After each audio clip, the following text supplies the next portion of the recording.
ਜੀ ਬਿਲਕੁਲ ਪੰਜਾਬੀ ਜ਼ੁਬਾਨ ਦੀ ਸ਼ਾਨ ਹੁਣ ਵੇਖੇਗਾ ਸਾਰਾ ਜਹਾਂ। ਆ ਗਿਆ ਉਹ ਸ਼ਾਹਕਾਰ ਜਿਸ ਦਾ ਸਭ ਨੂੰ ਸੀ ਇੰਤਜ਼ਾਰ।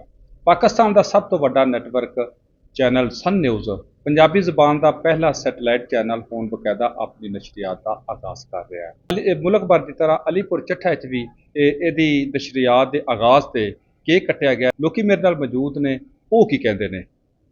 अस्सलाम वालेकुम जी। अलहमदुलिल्ला ਅੱਜ ਦੀ ਪੁਰਵਕਾਰ ਤਕਰੀਬ ਦਾ ਬਹੁਤ ਅੱਛਾ ਇhtਮਾਮ ਕੀਤਾ ਗਿਆ ਤੇ ਉਸ ਤੋਂ ਬਾਅਦ ਇਹ ਵੇ ਕਿ ਜਿਸ ਤਰ੍ਹਾਂ ਨਵੀਦ ਭੱਟ ਸਾਹਿਬ ਨੇ 25 ਸਾਲ ਤੋਂ ਸਹਾਫਤ ਕਰ ਰਹੇ ਨੇ ਬਹੁਤ ਅੱਛੇ ਤਰੀਕੇ ਦੀ। ਸਾਨੂੰ ਉਮੀਦ ਹੈ ਕਿ ਪੰਜਾਬੀ ਜ਼ੁਬਾਨ ਵਿੱਚ ਜਿਹੜਾ ਸਨ ਨਿਊਜ਼ ਦੇ ਨਾਲ ਮਿਲ ਕੇ ਇਹ ਬਹੁਤ ਅੱਛਾ ਮਜ਼ੀਦ ਜਿਹੜਾ ਨਾ ਆਪਣੇ ਸ਼ਹਿਰ ਦੇ ਤਮਾਮ ਮਸਾਇਲ ਨੂੰ ਪੰਜਾਬੀ ਦੇ ਵਿੱਚ ਆਪਣੀ ਮਾਂ ਬੋਲੀ ਜ਼ੁਬਾਨ ਵਿੱਚ ਉਜਾਗਰ ਕਰਨਗੇ।